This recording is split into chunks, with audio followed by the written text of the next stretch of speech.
Shannon, Yes. where would you go if you had questions about dog training? I would come right here to the McCann Dogs podcast. That's what we're doing today. Welcome back. We have random thoughts coming to us from the random question box. So I don't think we're going to be answering super random questions like what is the material of a basketball composed of. Oh. But I think that we'll answer some random questions about dog training. About dog training? That sounds good. That sounds good. Although if you have any random information, we could just let people know too. Random information. I have so much random information. I'm sure we do, but I can't think of anything good off the top of my head, but... that's the problem when you need to go to something specific. It's like, oh, I don't have any random facts. Yes. But you do. Oh, I do have a random fact. I don't think the Mona Lisa has any eyebrows. I think if you look at the picture of the Mona Lisa, she doesn't have eyebrows. Wow. Now, I could be wrong. I'm gonna look as soon as I finish the podcast, but I'm pretty sure she doesn't. Lots of people are Googling right now. If I wasn't actually recording this, I'd be Googling this moment too.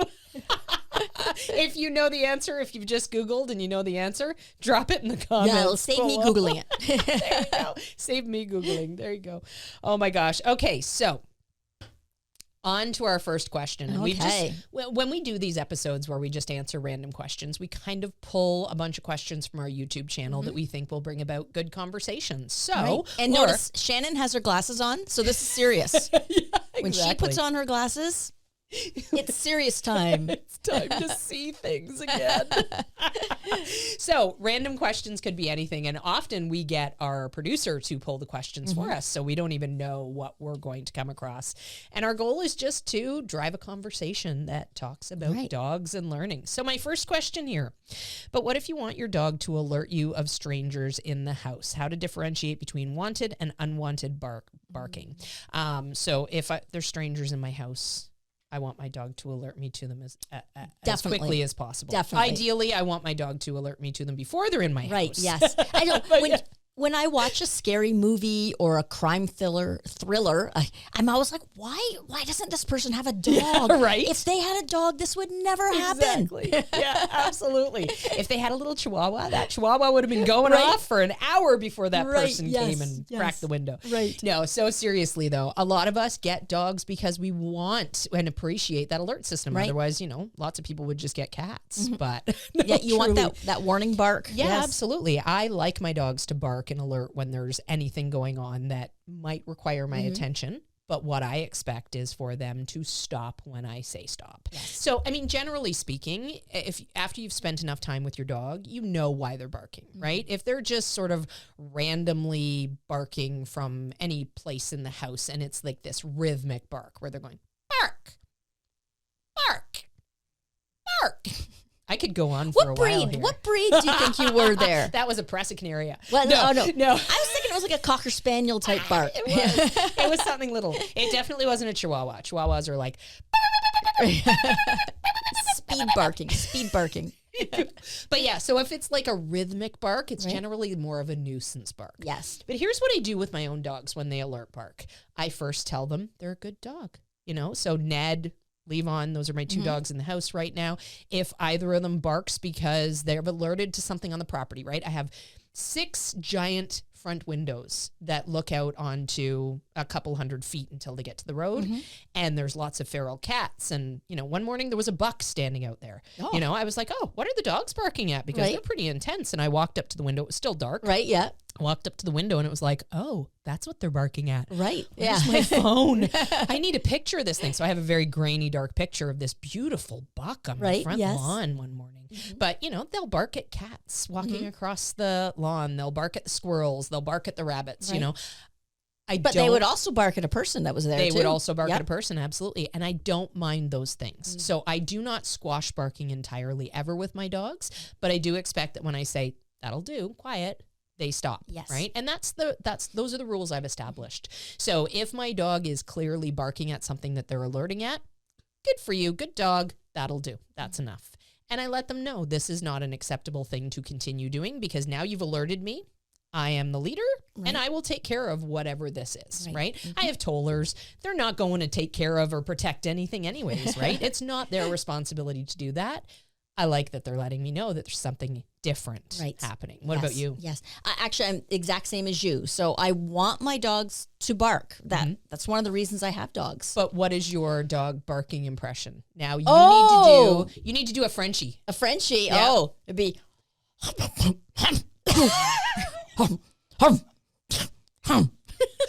actually really, really good. Oh my goodness. It sounded like you had a dust bunny in the back of your throat there. Yes. That's what I'm afraid. Or when they go, oh, that noise, yes. That sounded like a Frenchie. That sounded like a Frenchie or a Staffy Bull or yes. I should have given warning to turn the volume down a little bit before I did that, but hopefully you're still with us. I want my dogs to bark, but when I say, hey, what's up, guys? And I look, it's like, oh, no, don't worry about that. It's fine. It's fine. Yeah. You're quiet now. And I expect them to go, oh, I can still see the squirrel, but I'm not supposed to bark anymore. And they do. So they'll continue watching the squirrel at the window, but they'll do so quietly. Yep. Eventually they kind of learn that, squirrels, the appearance of a squirrel is really nothing to bark at. Yeah. When I'm away though, I close my curtains or I prevent access. I live in the city, so I can't have nuisance barking happening. So if something strange was on my property, like suddenly there was a stray dog or somebody sitting on my front lawn eating their lunch, I wouldn't want my dogs to bark randomly. To bark for hours. So I take away access to the window when I'm not home. Yeah, good idea. And here's the thing, you can teach your dog any rules as long as you're consistent with it, right? So right now, it's actually happening in real time right now with Levon because he's 11 months old now. Ned is 8. Ned will stop barking at the drop of a hat when I say that's enough. Levon is still at the point where he's like, but are you sure? Are you sure? Do you see this thing? So very consistently addressing that, right? So I will say from wherever I am in the house, that'll do. Good job. That'll do. And if he doesn't stop right away, I just go to him.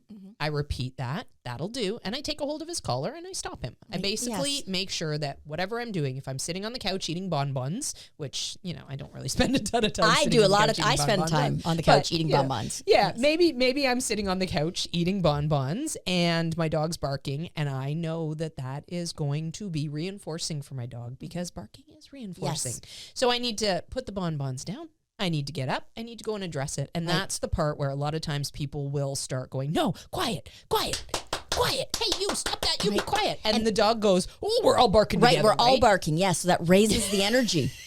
Yeah. So barking has to be addressed in a calm fashion on the human part. Absolutely. Yes. And as a matter of fact, Ned even needed a couple of reminders as Levon was learning to identify and bark when there was different things happening on the property because Ned was not used to that, right? Reggie lived to be 15 and he passed, was it June 2022?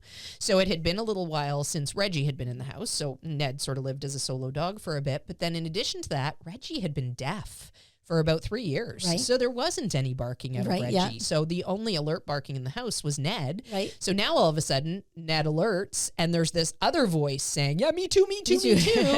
So then Ned started reacting to Levon's barking. Yeah. So of course we had to reestablish that no, just because Levon's continuing to bark doesn't mean you get to ignore that quiet command. So we worked through that though, and now both boys are on track and life is swimming. Right. Yeah. Swimming. All right. Okay. Your turn. I'm curious if you're going to be able to see it. I know. I didn't bring my glasses. Yes. Oh, I can read it. Oh, good.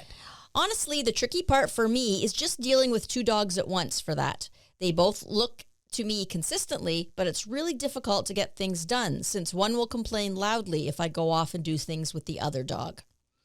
So I'm not sure what the ultimate context of the question was and what the topic was, but you do need to do things individual with dogs, and you do need to get them used to that, and they do need to accept that. Absolutely. Absolutely. So some of the stuff that I do with my own dogs to deal with this and to make sure that my dogs clearly understand that sometimes they have time that's special for them and other times they have to do something patiently. Whether it is laying down and waiting, whether it is being in a crate and waiting, whether it is being on a place and waiting, sometimes they need to be patient while the other dog has a turn. And a lot of the times people, I think, expect, for example, Levon comes home, Ned's an older dog. He's been used to having my full attention for a while since Reggie passed. And, I was waiting for the right breeding and just things just took forever. But basically looking at that idea, I want Ned to understand that his role is not less in my life because Levon has come home and I'm giving Levon lots of attention. So I need to make sure that I think critically about what I'm going to need. Okay, so I need to be able to train Levon while Ned is content doing this thing. All right, so for the first, Levon came home, and for the first month-ish maybe after Levon had come home, whenever I was working with Levon, I would make sure that Ned got something special just before that moment that started the work with Levon. So for example, I might have Ned, okay, Neddy, up on the couch, up you go. And then he gets a cookie for going on the couch. He knows that he needs to wait there until he's released, sort of thing. So here's a little positive right away. I'm going to be working with Levon and I'm going to be ignoring you. But guess what? Here's a cookie for you for getting on the couch, and life is wonderful there. And then my sessions with Levon were fairly short. So I would tuck Levon in the crate when I was done, bring Ned off the couch, and we would do something a little bit together as well, just to make sure that he didn't feel left out. Dogs do have a little bit of FOMO as well, yes, for sure. So and it's right from the beginning too. So it's a way of life. Absolutely. The new puppy and your older dog go, okay, this is the new normal. How we do things. Yeah, absolutely. And what happens with a puppy, and a working puppy in particular, is that they get to a point where they go, oh, you're the outlet for work. I want to work with you. I love this. So now it flips, right? It's not Ned that's going to be the one that's jealous. It's going to be Levon who's the one that's jealous. So in order to keep a good balance with that, I make sure that I lean into it. And this is what I do with all my dog training problems. I never avoid them. I lean into them. I go, okay, you know what? You're having trouble focusing on me when there's squirrels around. We're going out. We're finding some squirrels. We're going to Squirrel Town. Let's go train. Squirrel Town. Down to Squirrel Town. I want that to be a place so badly. It is. Gage Park in Hamilton is Squirrel Town. Well, it's funny. I was working at home. I was working from home yesterday, and I was working at my kitchen table, and I kept getting distracted because there was 2 gray squirrels and 2 black squirrels that were just like having the best time running from tree to tree. And I don't know. I kept trying to figure out what they were doing. Like if the black squirrels were trying to chase off the gray squirrels or vice versa, but they just seemed to be having fun. They really just seemed to be playing. And I thought, that's entirely possible too, that they're just playing with one another, running from tree to tree and leaping and all the things. Because nobody ever exited the area entirely. They all stayed in the area. But I don't know enough about squirrel behavior. Squirrel behavior. You know what? I think you should off to university, and you're going to specialize in squirrels. There you go. Yeah, the study of squirrels. Exactly. There you go. I'm going back to school. But what are you going to do? I'm learning about squirrels.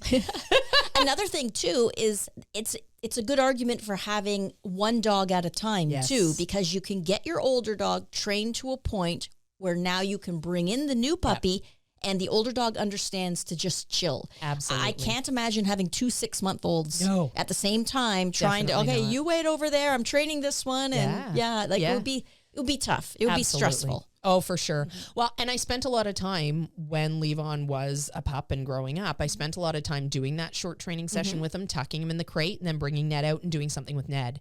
Rewarding Levon for being calm in the crate, either with my voice, sometimes with cookies, and sometimes with, what a good dog. Now you get to come out and we're going to do something else again. So I use all of those things to sort of reinforce the calm behavior. And I also make sure that I don't reinforce the not calm behavior in any way that says to my dogs, keep doing that thing because it's going to work. So for example, if Ned on the couch started barking because he was like, I want to be part of this, me not dealing with that, not saying to him, you quiet, taking his collar, correcting if I need to, is basically going to say to him, that's a good outlet for you when you're feeling frustrated. Keep barking. So I need to deal with that. I need to be very clear with him. And that's part of leaning into the problem, right? Is being very clear with him. This is not an acceptable thing. Giving Levon an opportunity to adjust and learn while I'm doing that. And then systematically bringing the two together in a strategic way is so good, but you do need to make sure that you're training each dog in each piece. I need Ned to be able to be calm and chill and wait his turn. I need Levon to be able to do the same thing. So those things are going to be trained individually first, Right. and then we'll bring them together. It's just another level of distraction when you include the other dog, right? Yes.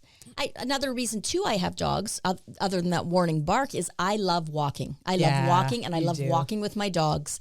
And I remember when I had 3 dogs, I would go on 3 separate walks every day, and I was in such great shape. No doubt. Yes. And now that I'm down to one 15-and-a-half-year-old dog, I am not in great shape because we can't walk very far. But I would go on, I had 3 dogs, and I went on 3 walks, weather permitting, every single day. Did you ever walk them all together? Nope. Just always wanted to walk them individually. I really cherish that individual time with each dog. I love that. Yes. Yeah. So and we'd always vary too. It's like one day one dog might get to go on the super long walk, another dog went on a mid walk, another dog went on a short walk. And then the next day the dog that went on the short walk got to go on the long walk. So we always mixed up the different walks, and but that's one of the reasons I had them, and I made sure they each had that individual time with me. Yeah, it's so important. And that individual time allows you to train those skills. Right. It's almost impossible. So for people who are thinking, I'm going to get a puppy and train it alongside my untrained adult dog, oh my goodness, that's such a feat, because you're trying to physically manage 2 separate beings at the same time. Right. You really need to put in the individual time, create the skills, create the understanding, then up the ante in terms of distraction, and you'll be in a much better position from that. Yes. All right. Should I pick a short one? You got a very short one on a big paper. Very short. Very short. Okay. At what age is a good time to start training? Second you bring that puppy home. Honestly, it's and a even great better time. If the breeder's done a little bit before you bring them home. 1,000%. Those puppies are learning. Their brains are developed really early in life, so they are learning, and we want them to learn the right things, right? So just don't delay. The longer you delay, the harder it is, because the more your puppy starts to develop their own rules and habits, the more you've let behavior go because you're not actively training, et cetera, et cetera. I start the minute my puppies come home. Right. I start developing relationship. I start with really easy stuff, right? Like we start getting to know each other. We start with crate training. We start with a little bit of luring, things that are sort of learning systems so that I can prepare them for the actual learning itself. But I don't delay. And I'm also always excited to start training because it's like, oh my gosh, my new puppy. It's like getting a new car and then being like, I'll wait for a week or 2 to drive it. Like, no. Right, yeah. And who's doing that? Right. And puppies are so cooperative. Yes. They want to please. They want to be right. So it's the perfect time. Yeah. It's like when you have children, you don't wait until they're 10 to send them off to school. You start right away. Oh my gosh. Can you imagine? Right. Can you imagine? Oh my goodness. Okay. I almost feel guilty like that question was too short. But you get the long ones. There you go. Let's see here. Okay. Exercise for my eyes. We are having issues with barking and lots of vocalization when we leave the car.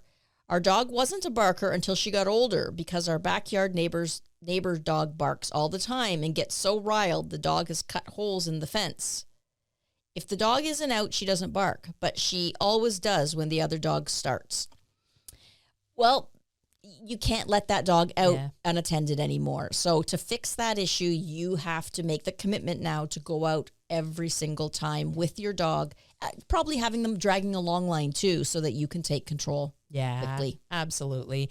And that's a hard one because there's other influences that are sucking your dog in. But at the same time, there's always going to be something that is potentially a hardship. And you need to work through it. If you don't want that dog out in the backyard barking, then you need to stop that from happening. Dogs are very situational. So in terms of those habits getting created, the dog probably is feeling very reinforced for barking. Mm-hmm. So now it's trying to apply it in other situations in its life as well. It's not necessarily that it's created from that one specific situation, but it is a rewarding thing. It is. Yes. So that's the thing we always need to consider. What is the message that the dog is getting by doing this thing? Are they fulfilling themselves by doing this thing? Tearing up the carpet, for example. That feels good to a dog. Yeah. Dogs are scavengers. They like to destroy. That's practicing hunting skills and dissecting skills to eat food, right? It feels good for them to satiate that need to destroy things, right? If we just say, I hope he's going to grow out of that, well, guess what? Nope. He's now said, "Oh, that was really fun. I'm going to go tear it up over here exactly, too." yes. And then I'm satiated. I feel good, and I'm going to stop. But tomorrow, I'm going to do it all again. Right? Yeah. As soon as you buy that new carpet, I'm going to do it again. Yep. Exactly. Absolutely. Yes. Alrighty. I'll go for a long one this time. Okay. How about that? Okay. That is a long one. Here's the issue I have. All right, let's read all about it here. How do you train the dogs without making them gain 10 pounds? Okay, you know what? This is a good food question. I could never get my ex's pity to get past the food thing. Eventually, he started walking nice because he was sick of getting choked and then pulled when I switched to a front clip harness. To my knowledge, she's still food motivated, and I'll bet she's gotten him up to 70 pounds easily. So, in the initial stages of training, there's a lot of food use. Mm-hmm. And I personally mitigate that by using a lot of my dog's meals. Right. Levon, for example, he's 11 months old. So we've just come out of really intense training stuff with him where I pretty much used all of his meals to train. So that meant as a baby puppy, he had a minimum of 3 training sessions per day. And it might have been training really important skills like the recall, like handling. And it might have been training fun skills like tricks. It might have been training skills that are necessary like walking on lead. You know, there's all sorts of different things that I can do with that training. But I always had that ration of food to be able to say, okay, and this helps keep me on track. It really, really does, because it's not an open-ended, okay, well, I'm going to head out tonight and I'm going to do some training at the park and blah, blah, blah, blah, blah. No, there's 3 opportunities per day to do some training with this dog. And of course, I worked it into my lifestyle a little bit more than that. So I would make plans to go out and about to different places and whatnot. But I always had those 3 meals a day that he relies on to grow, so they're not packing on extra pounds, etc. And I used those for training. When I went a little bit above and beyond that and needed some extras, I always make sure with all my dogs, I always make sure that I am keeping it within a reasonable portion. I'm never going out and giving them any sort of like giant portion of anything, because first off, if they're a puppy, I don't know how their system's going to react their to that, digestive system, yes. As a rule, I try to offer a small portion of something new to my puppies, and then I wait 24 hours just to see how that sits with them, right? So and new treats should be very tiny too. They should be. I often see people with monster-sized treats, and they should only be the size of half of a raisin, even, or like a green pea. Yeah, very small. Green pea. A green pea. Now, here's the other thing: we don't stay in that constant rate of reinforcement for a very long time with our puppies. Right. So, I mean, yes, when you're looking at our YouTube channel, we're showing the beginning stages of so many things, right? Because this is what we highlight, is starting off these great skills, and then we build on them in our actual structured training and program. Right. So as you continue working with your puppy, you first are using a consistent reinforcement schedule where pretty much every time they do this thing, you are rewarding them for that thing. But then when they get the idea, you're going to go to a random reinforcement schedule that basically has you rewarding occasionally and starting to wean away from the rewards. So you're not, you're not spending, if you do things right and you give the dog good, clean, consistent information the entire way along, you're out of these like heavy food stages in a very short period of time. One of the things I'll do with a puppy is, say my puppy eats 1.5 cups of kibble every day. Okay. I'll take that 1.5 cups in the morning and I'll measure it out and I'll put it in a bowl up on the countertop. And then I know that's the puppy's portion of food for the day. So as I'm going about my day training, I'm taking handfuls from that bowl. And, I can look and say, oh, wow, we're getting low. I've probably done enough today. Or, maybe I'll do a little bit extra and put a few little extra ones in there. But, that way I know that that's the puppy's food. Yeah. And it can help family members too. So if there's 2 people in the family training, they can say, oh, there's lots left in here. I can take the puppy out and do some work. Have you ever had any family members who have been like, ooh, a piece of candy all prepared for me on the counter and eating the food? No, never have. Darn. Never have. And it also teaches your puppy right from the start that doing things for human is valuable. Yes. So working for a human is valuable. Yeah, listening is valuable. That's how, this big bowl of kibble doesn't just drop from the sky. These people walking about are what dole it out when I do things for them. So absolutely. it helps to create a cooperative puppy. Yeah, it really does. It really does. And it helps them understand that we are the provider of great things in the form of resources, things that are important to them, safety, comfort, food. all those things, if we're in control of those things, it really boosts our leadership without us having to be, militant with our puppies. We can be great leaders just by making sure that we control the resources that are important to our puppies. And then we can let things a little bit looser and looser as they grow up, and as those good skills that we're teaching them take over things, then we don't have to be quite as in control of all the things. Right, yes. And just as you mentioned about random rewards, it's similar to a slot machine. Yeah. You go to any casino and there's a lot of people waiting for that random reward. They just keep playing because that reward might come. Yeah. And that's what happens with our dogs. They go, you know what? I'm going to keep doing this because I know that reward's going to come. Absolutely. So initially they're working for the idea that they're getting a consistent paycheck, and then they're working for the idea that they might get that paycheck. So, in their brains, in that gambling brain that they have, we have, it's part of things. Right. It's actually strengthening the behavior when we start to go to a random reinforcement schedule. Yes. The problem that a lot of people make, though, is they rely too much on the food, and they make it become a bribe. Yeah, they make it become the thing that makes the dog enter into the behavior. Right. It needs to be the thing that after the dog has done the behavior, the reward comes. Right. So and it's also so important. Why do dogs jump on countertops? Because that one time they jumped on the countertop and stole a muffin. Yeah. So they just keep that up. And there's not a muffin up there every time. No. But dogs will keep up that counter surfing. It paid off once. Yep. They'll remember that forever. Right. Yep. It's like me. I always stick my finger in, vending machines. Oh, maybe Where there's do a quarter. You stick your finger, Swati? No, I guess not. Yeah, no, I guess not vending machines. The phones. The phones. Totally. Old phones. The old phones. Anybody who was a teenager before pay phones got removed from the world, they're very hard to find these days. Yep. Every single one of you has done that. Yes. I know you have. I've finger done it in. a million times Yay, too. I win. Yeah. Wilco Mall. My friend Cheryl and I would wander through Wilco Mall, and they had these banks of phones. And it'd be like a dime in because them. every once in a while, you'd get find a quarter. A dime. Yeah, or a quarter, yeah. Oh my gosh. Shows I'm older than you because I only had dimes in them. Yeah, you know what? I remember that there were nickel, dime, and quarter options on some of the phones, but I don't recall ever only using the dimes. I've used a dime to call. Yeah. I do recall, though, picking up the pay phones and saying, I need to make a collect call from this phone to my house, and they would charge the quarter to your house. I remember doing that, too. Imagine all the germs. I think it was like $1.25, though. Yeah. I remember my mom would get really upset with me, and then she always made sure I had a quarter because it was Mom, I needed to call you. We didn't have cell phones back then. Yeah, we still had rotary. Right, yeah. Oh, wow. Funny old days. Yep. Oh, I got a short one. Oh, goody. Perfect. What is the command for having your dog sit at your side? Whatever you want. It could be whatever you want. Yeah, absolutely. Here at McCann's, we usually use get in. Yep. I've had some people say park it, which I think is kind of cool. It is cute. Yeah, park it. Sure. Get in.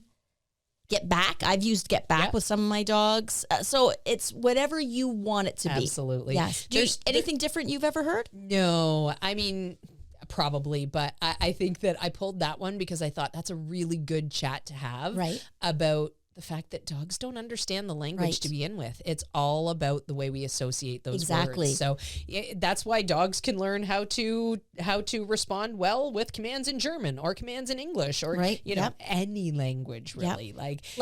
Technically, I could teach my dog to get in at my side and sit by telling him to lie down. Yeah. Absolutely. And that could come to me and sit at my side. So it doesn't make sense, but the dog has no clue because words are just sounds to dogs. That's exactly it. They do not come pre-programmed with anything like get in, sit, etc.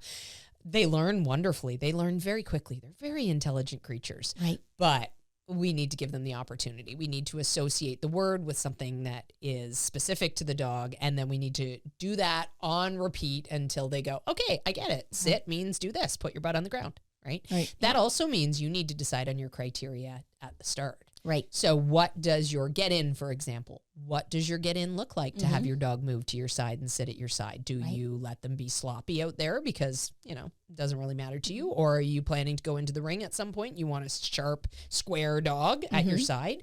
Like that criteria and helping your dog reach that criteria is what's going to make that behavior a thing. Yes. So words don't matter. Pick something that you can remember and be consistent with. Yeah. And stick to it. Yeah. Feel free to be as creative as you want. Yes. Okay.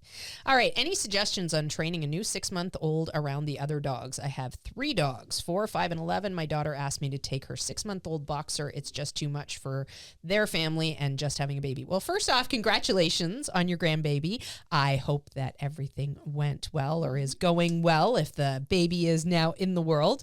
And then second off, I would say we talked a little bit about this already earlier with me raising Levon, with Ned still in the house. You know, same idea is just make sure that your dogs have no reason to buy into their FOMO because life is special for them as well as the puppy. Dog, and put the skills on the puppy individually rather than trying to wrestle multiple dogs at the same time, and then let it all come together as it comes together. Don't think you're in a big rush, and don't try to make the puppy be as obedient as the older dogs before they have learned. Exactly. Yes. Remember that the puppy is a puppy. It's still a blank slate. I find that's, we call it second dog syndrome. Yeah. When people get a second dog, they seem to forget all the work they put into the first dog and assume the puppy's going to know. Oh, absolutely. Yes. And then very quickly you're like, oh, I was misguided. Right. I still remember when I brought home Jaden, he was my first toller. I had Quincy, my Rottweiler, and then I brought home my first toller, and I was like, this one will be a piece of cake because, I mean, it's a toller. And I just trained a Rottweiler, and I struggled with Quincy. Like, she was a lot of dog. She was a lot of dog for my first dog. And, you know, the great trainers at McCann's were so instrumental in making that dog into a fantastic dog. Like, I will never be able to thank them enough. But regardless, getting to Jaden, I was like, oh, you'll be a piece of cake. And boy, did he humble me. Don't they all? But well, he was very independent. And students will often say, like, well, I've always had, German Shepherds, but they haven't been like this one. Or, but I think often we forget. It's kind of like how women forget about childbirth. You forget a little bit, but you have to just accept the dog in front of you and train that dog. Yes. Yeah, precisely. Did I have that? It's you. It's you. Yeah, I guess it is. It's you. Yoink out of the wonderful podcast. I still don't know if it's a toolbox or a lunchbox, but I love it. Okay. So do you need to keep them on a leash all the time until they are consistent on this? I put this one in because it was like, yes, double yes. It doesn't matter what the thing is. Until if you cannot get control of the dog from a physical standpoint easily, you are behind the 8 ball and you are not going to be able to be consistent. And you might even teach your dog some bad habits in the interim. Exactly, right. So yes. If you're having any sort of problem whatsoever that necessitates you saying to the dog, I'm going to take control of you to stop this behavior, you need to have the means of doing that. Right. You know, they're already faster than us. They learn our body language very quickly. The last thing we want to do is teach them that when we are coming in to follow through with something, that they should deke and play catch me if you can and whatever, because that is so rewarding. We talked about barking being rewarding. Playing keep away. Yes.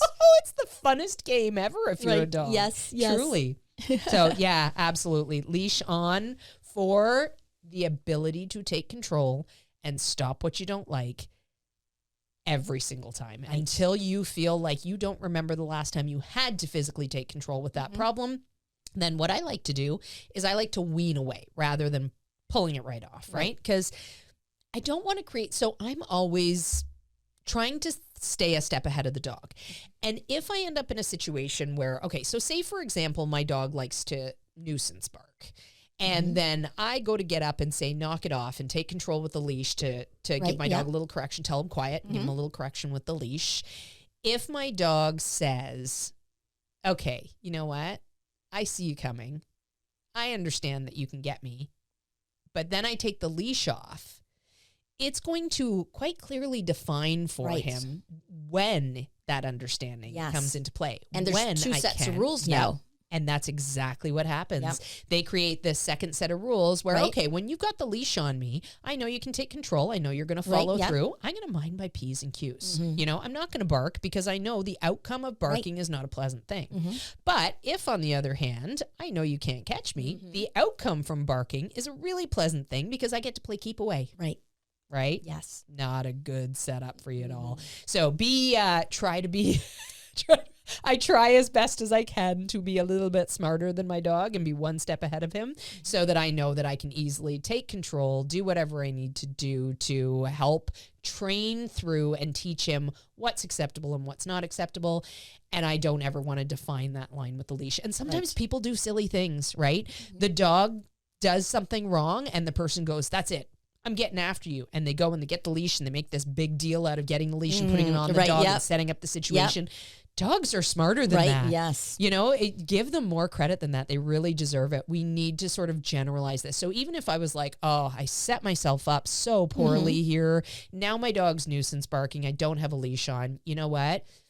I'm going to wander somewhere in the room where I know my dog's going to forget about barking and follow me.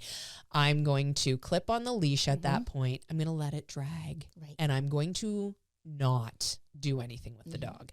And I'm probably going to try to prevent the barking from happening, but I don't want the appearance of the leash to equal to the dog that now I'm going to correct you. Right. Because then it becomes difficult to get that leash on the dog and he becomes wise and he becomes, you know, aware that there's two sets of rules. So I need to do something else to sort of just like let the leash part going on become background information for him that he doesn't really pay attention to. So I might put the leash on and then we might do something a little bit different with the leash on and then I might, you know, get him to a point where he's going to do that demand barking again. Now I can get after him, right? And he's not associating the idea that I got the leash, went to him, clipped it on, and then got after him because I thought I was smart enough to get away with it. You are smarter than a dog, Shannon.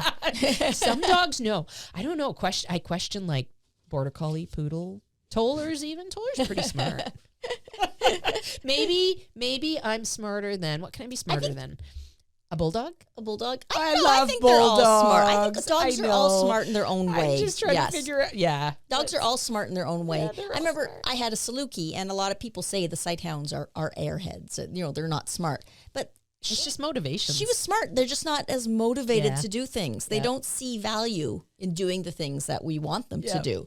But she was extremely intelligent dog and just had some insight into things like her behavior around children. I had her in a children's opera, and oh yes, I remember this. And she just understood how to work with these children and do things, and it was an intelligence. It was an intelligence. Yeah, yes, we should. I know you have pictures of this. Oh, we should get pictures to our producer so that he can insert them here so that people can see, because that was a beautiful costume. Yes. Oh, and she did so well. She was so wonderful. Yes. Yeah. Okay. Perfect. Is that a new one? It's a new one. It's Excellent. a new one. Oh, it's an upside down question. Uh-oh. Crazy. I don't know what you're going to do. I'm worried because I think our brand new crate is one size too big for our puppy. She's a golden doodle and still at 8 weeks. She's only about 3.5 pounds. Imagine how cute she is. So little. Oh, so little and fuzzy. Yes. She's supposed to be a medium, so I'm not sure she'll be a very small medium or if she'll suddenly burst in growth overnight. And that's, you're not sure. When you get a golden doodle, you are getting a mix of two breeds, or even if both parents were golden doodles, you're still genetics of different breeds are still there. Yeah, so absolutely. And even with some purebred dogs, like Shelties can really range in size. Oh, huge. Well, and like if you're doing a total outcross with a dog where there's not a lot of common dogs behind that dog, you can end up with all sorts of variety in the litter. Yeah. If you're doing what they would call a line breeding, where there's more common dogs behind the dogs, you tend to stick with a certain type. So, yeah, even within purebred dogs, you're right. You can get outside of that normal type, and definitely when you're mixing two different dogs together, you just never quite know. And a lot of breeders will keep track, so they'll weigh puppies at birth, and then they'll keep track. And so they'll say, okay, well, this puppy weighs 3.5 pounds now. Chances are this will be the adult weight. So your breeder's often a very great source of information. Yeah, assuming they're good breeders. That's the thing. So be very careful. There's so many. We've talked about this before, but it's happening so much more lately.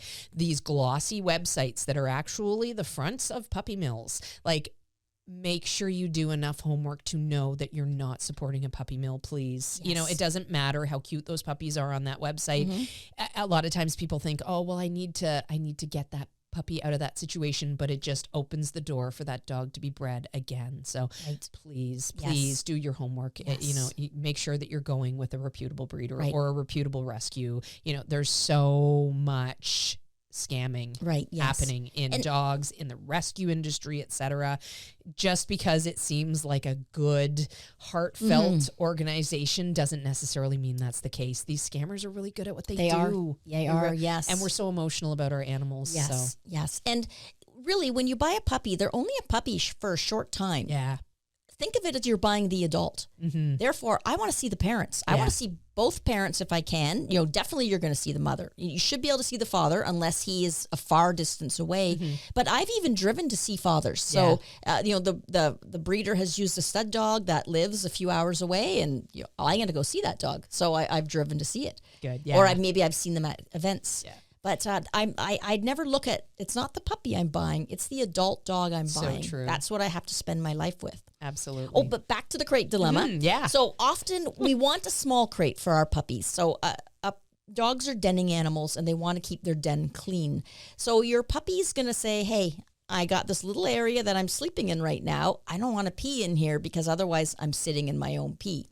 However, if your crate is too big, the puppy will say, no problem at all. I'm just going to go and pee in this corner over here, and then I'll go sit in the other corner and stay nice and dry.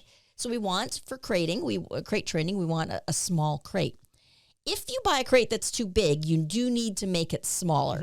So many wire crates do come with an extra little fence that you can put in and make the crate smaller so it grows with your puppy.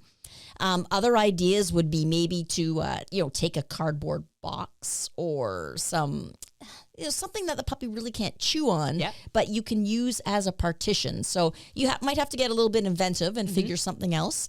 But you can also just look on like Facebook Marketplace for used crates.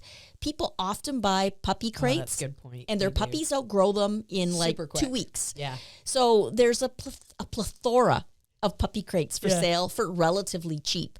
And I know, often friends, we share them at McCann's. Puppy crate. I need a puppy crate. And you get offered 6 of them. And so look for a tiny puppy crate and then you can just grow with that. Or you can, get the adult crate.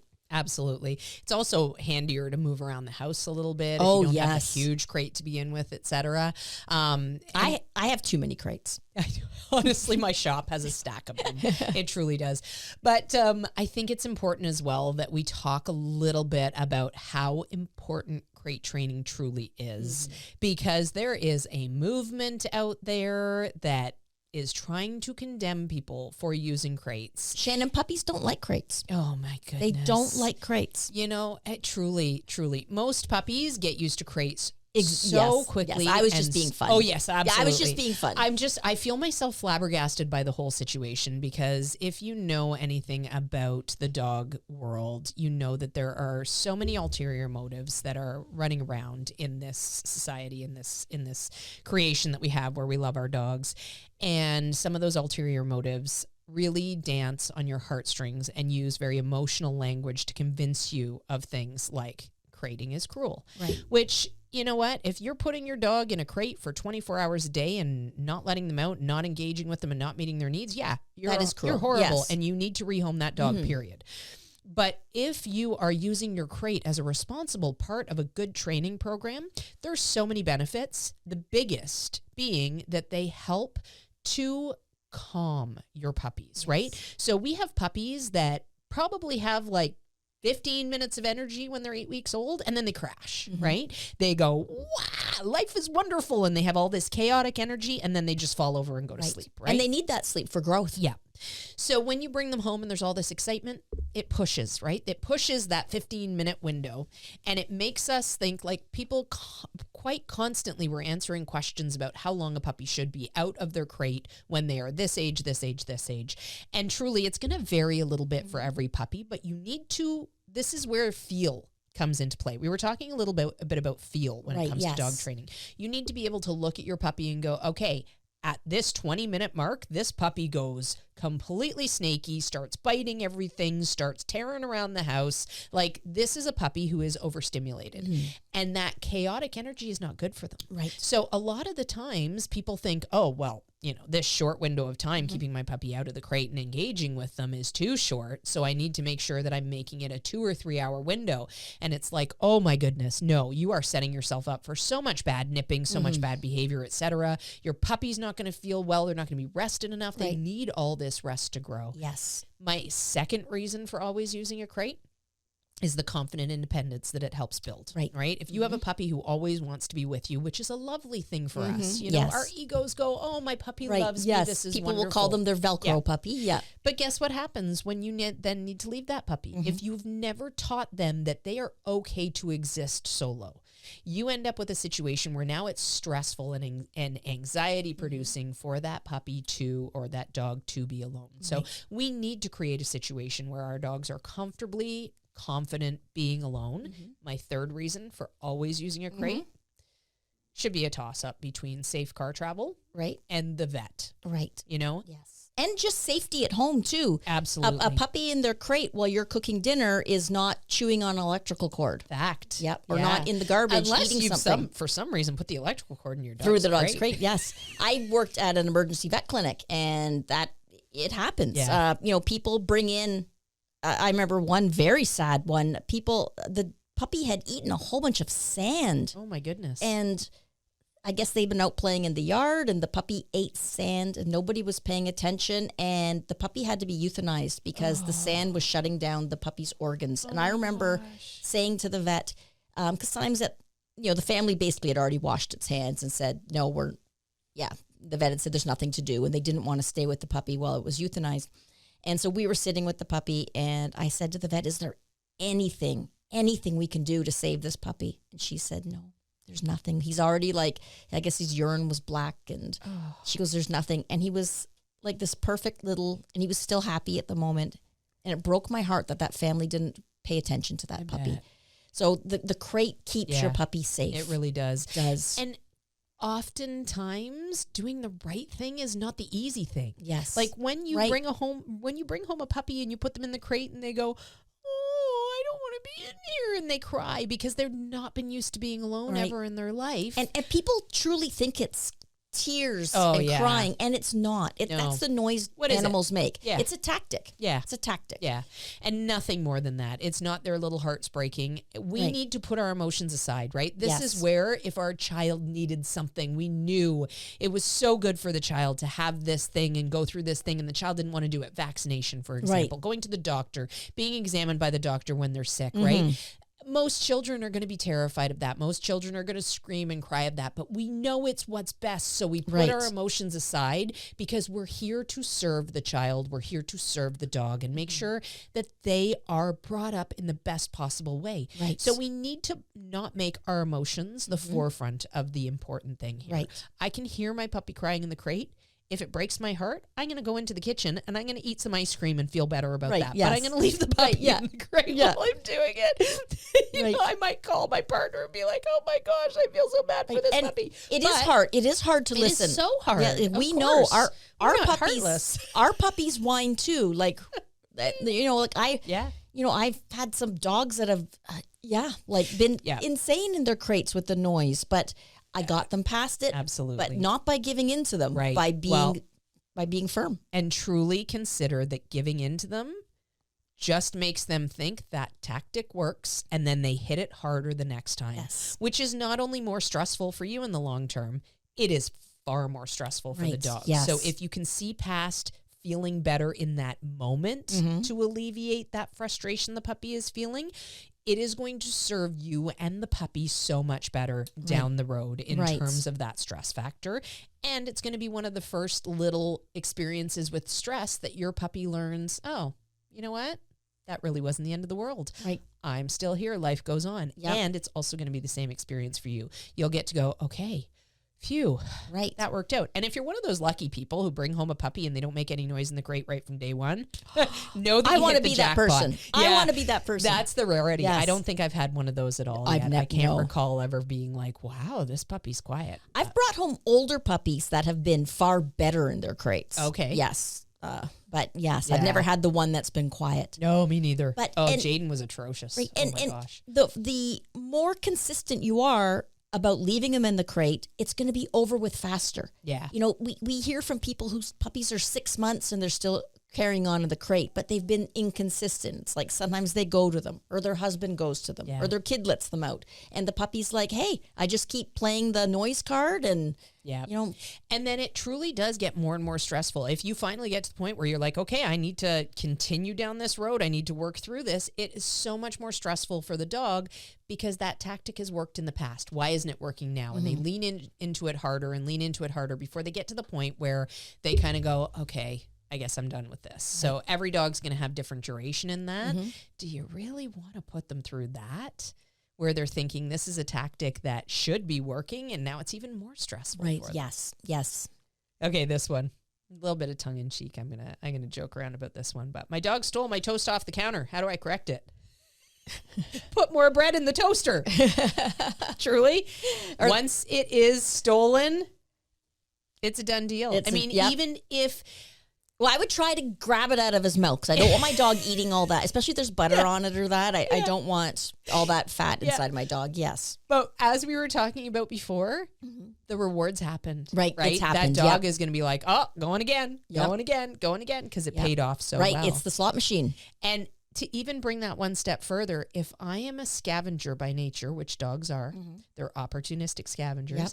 If I'm a scavenger, any scavenging I do is reinforcing for me. Yes. Right. It's like at the in our lunchroom, we have a lunch table, and people will put out things they don't want to eat anymore.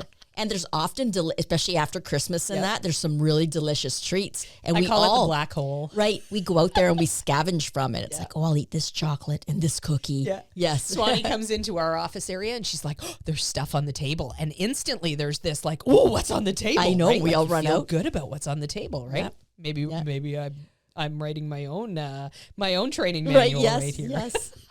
But so dogs are the same. Yeah. If you put out a buffet, they're going to absolutely be checking it out. And typically once they've learned that that's going to pay off, they're going to keep trying. So your best course of action is to prevent it from happening while you're teaching the dog skills. You know, I like to set my dogs up for these things. Right. I don't wait for them to occur naturally so that I can correct them for doing the wrong thing. I go into the kitchen at times where I'm in training mode, right? And I go, okay, you know what? I don't cook, so I'm not even going to pretend that I cook, but I'm going to make a bagel. So I'm going to put a bagel in the toaster. What am I doing with my dog while that happens? I'm either putting him in the crate because he's a puppy and he's not ready for this and I just want to make my bagel in peace, or I'm in training mode and I'm going to bring him out with me on leash and I'm going to do a sit while I'm toasting my bagels. Yes. Yeah, I don't even know the descriptive terms for cooking. While I'm toasting my bagel, I'm going to be rewarding him for doing his sit or doing his lie down.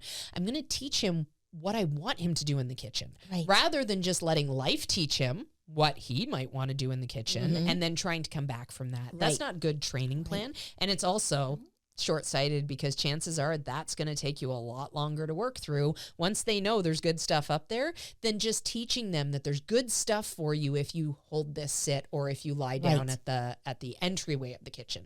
And like Ned, I mean, we go into the kitchen and Ned automatically plunks himself in that spot. And now Levon is starting to do the same thing as well, which is great. You know, it's all just sort of accumulating knowledge for him. And now I know I'm not going to have a counter surfing issue because he's never learned to do that. And because I don't cook, there's not stuff on my counter. Right. Yes. And I also can put items down on my coffee table and know my dog won't take them. So when my partner had never had dogs before, and when I started like putting a bowl of chips or a charcuterie board down on the coffee table, he right away was wanting to lift them, and I said, no, Honda's not going to touch them. Like he might air scent or near them, but he's not going to touch them. He's never ever had the opportunity to steal something from the table. Yeah, he doesn't even realize he could. And I can even get up and walk away. I'll keep an eye just in case. Yeah. But Honda just look at that stuff on the table. Like maybe they'll give me a little piece if if I'm good. Yeah, but absolutely. So my dog never has the opportunity to steal, and I can confidently put a hamburger on my coffee table and walk away and know it will still be there. Perfect. Yeah, absolutely. And I mean, if you do it in an order where it makes sense to the dog and it's valuable for the dog to not do the thing, it just becomes their natural offer, right? I think you're next. Okay. Ooh. I see lots of blue now at the bottom. Yes, we're getting to the bottom of our box. Yeah. Okay, let's see. What's in the box? Should I train away from the other dogs or let them be around? It's been forever.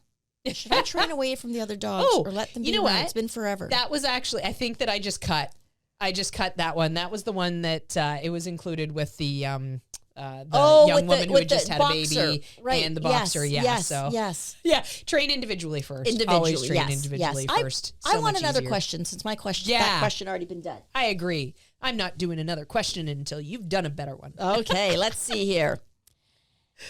Is this something I should be worried about? Should I suck it up, Buttercup, and just get her a small crate? Well, cut that one. You cut that one too.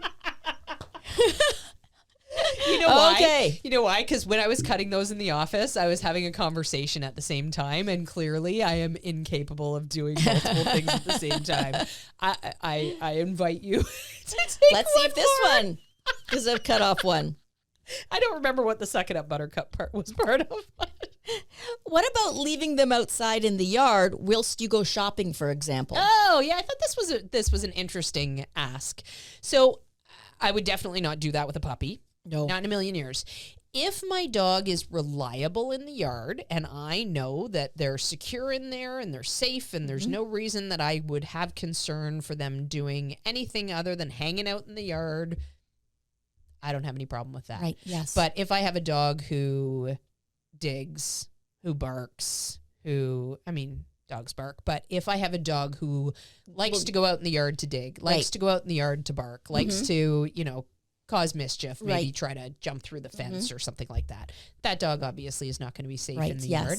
But I mean, there's nothing innately dangerous about a yard that is a secure yard, as long as you know that your dog is going to be safe in that yard. Right, yes. If the overwhelming majority of the time they're safe in the yard, if they don't suffer separation anxiety in any way or separation related stress, then chances are it's not going to be a big deal. Right. I mean, we're in a generation now where dogs predominantly live indoors, but there's lots of dogs that have been outdoor dogs for, there was a lot more when I was a kid, for sure. That's sort of gone by the wayside now because our traffic is more and our cities are bigger and our populations and blah, blah, blah, blah, blah, blah, blah, blah. Right. Yeah. When I was in my early 20s, my dogs were outdoors. If I was home, they were outdoors all day. No, I never left the house and left my dogs outdoors, because if I'm not there to stop them from barking, I can't stop them. Yeah. Or if, say, the kid's next door ball goes in the yard and he wants to go in and my dogs are in there, well, chances are they've played with the ball and wrecked it probably. But you know what? I always had padlocks on my gates just in case. You I never never wanted kids wandering into the yard, accidentally leaving the gate open, or innocent things. Or even the meter readers. Some people's meters are in the backyard, and the meter reader walks in and there's a dog there. Yeah, that could be a bad situation. Yes, yeah. But when I was younger, especially my Malinois, they loved being outdoors, and I supervised them as puppies and taught them the rules of the yard. And once I knew they were going to be good out there, then they'd be out there for hours and hours and hours. I would check on them every once in a while. So there's nothing wrong with leaving a dog that you know is not going to rehearse bad behaviors, that's in a secure yard. Yeah, and weather permitting, of course. Weather permitting. Oh, definitely. If you've got a Chihuahua and it's minus 3. Right, yes. Right, yeah. Or a scorching hot day, you want to make sure you have plenty of water and lots of shade. Yeah, exactly. Yeah, absolutely. Okay, one last question here in the box. Oh, my dog has dug many holes. How do I stop it? So these are things, again. You know what? You got to pave your yard. Yeah, that's all you can do. Asphalt. So this is a dog that I would definitely never be leaving unsupervised in the yard, because chances are, if this dog loves digging, then I'm just going to give him time and opportunity by leaving him unsupervised in the yard. So I need to create a scenario where when he starts to dig, right away I can say, hey, that's not acceptable. Stop that. There's this fallacy out there that dogs need to dig. They really do. They don't need to dig. No. I mean, they'll sometimes dig to arrange their bedding. Yep. But for the most part, they're just digging because it's one of these things that dogs do and they enjoy doing it. Yes. So my Saluki used to dig in the carpet. I think it must have felt nice on her feet, because she would go. It almost wasn't like digging. It was almost just like rapid moving of her feet. And I think it just felt nice on her feet. But I didn't want her to wear a hole in my carpet. No, so definitely yeah, not. I had to interrupt it. Yeah. Yes. I think I tend to look at digging as sort of a nuisance behavior, like Yes. nuisance barking. And it's just not something that I'm going to put up with. I don't want them digging in my furniture. I don't want them. I actually had my my first toller was a digger, and he would dig in my couch. And, as a puppy, I was like, what harm could it do? But then I ended up having to solve that problem when he got older. Right. And I've never let a dog dig again after that. So anytime they are digging, I just stop them right away. Yeah. And it's usually not some big, some big fight to get them to stop. I just say, hey, that's enough of that. Right. Yeah. And then I distract them from it. I encourage them away from it, and they happily do. If they were to go back to that spot and start digging again, I would probably be a little bit firmer in letting them know it's not an acceptable thing. But for the most part, I can't recall ever having to be honest. Right. Most dogs, when I say, no, it's not acceptable, they just kind of go, oh, okay, no big deal. Some breeds are more habitual diggers. So people who own terriers, those dogs are bred to dig. You're right. I have never owned a terrier. It's deep in their genetics. Yeah. So if you have beautiful gardens and you really value them, if you want a terrier breed, know that you're going to probably have to do a lot of supervising and training, or maybe that's not the breed for you. Yeah, absolutely. My only dog I've had that's really been a digger was Cowboy. Okay. And you wouldn't think of a Saluki as being a digger, but possibly they had to dig into the sand for cool spots to lay in the hot sun in the Mediterranean. Yeah, maybe. But nobody else has really ever, it's same thing. It's like they start to dig and you're like, hey, no, we don't dig. And absolutely. Right. And just stop them from digging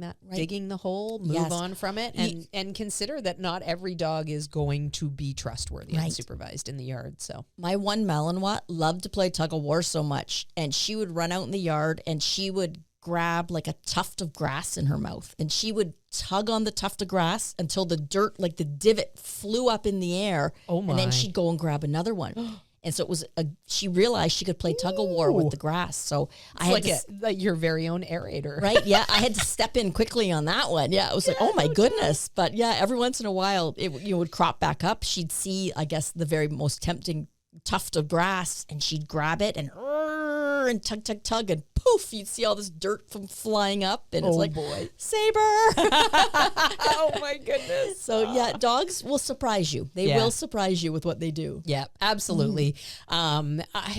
I tend to be very cautious about leaving my dogs unsupervised before I know and I feel confident that they're ready. Like at this point, at 11 months old, I have left Levon unsupervised in the house so that I could go and get the mail, which is, I have a 200-foot driveway, so it's probably, 3-4 minutes. You have to catch a bus to get to your mailbox.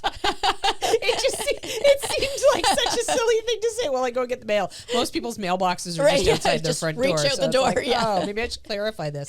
I have taken out the garbage, which again is a long walk down the driveway. But that's it at this point. I mean, now he's got run of the house when I'm home. For the most part, he's always with me because he's my little shadow, and it's very rare that he isn't right there with me. If I leave the room, Ned usually stays wherever he is. Ned's Mr. Independent, in a very nice way. He also enjoys being around us, but he's more than happy to just hang out on his own as well. Right.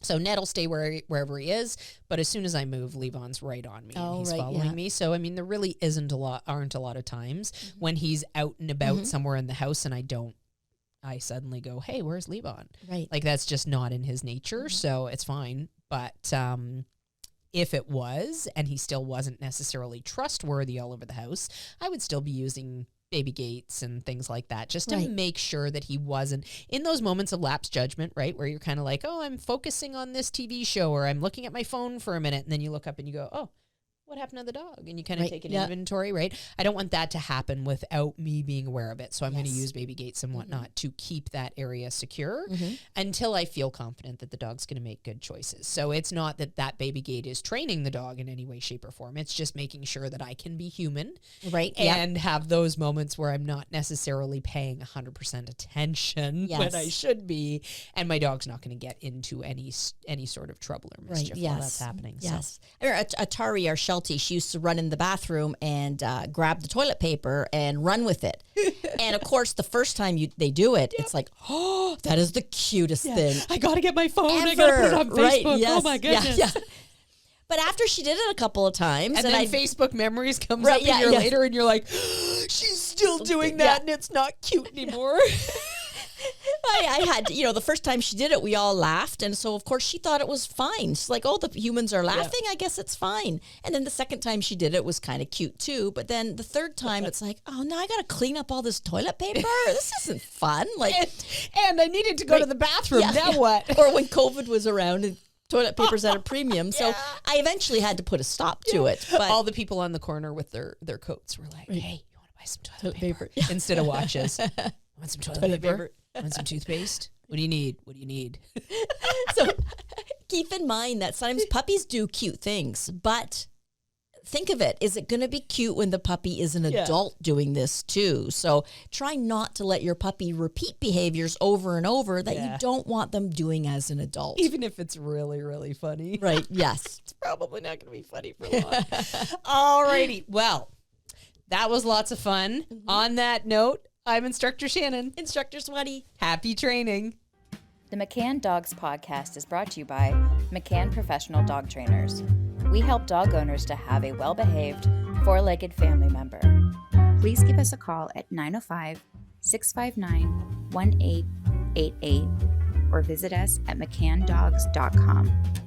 Happy training!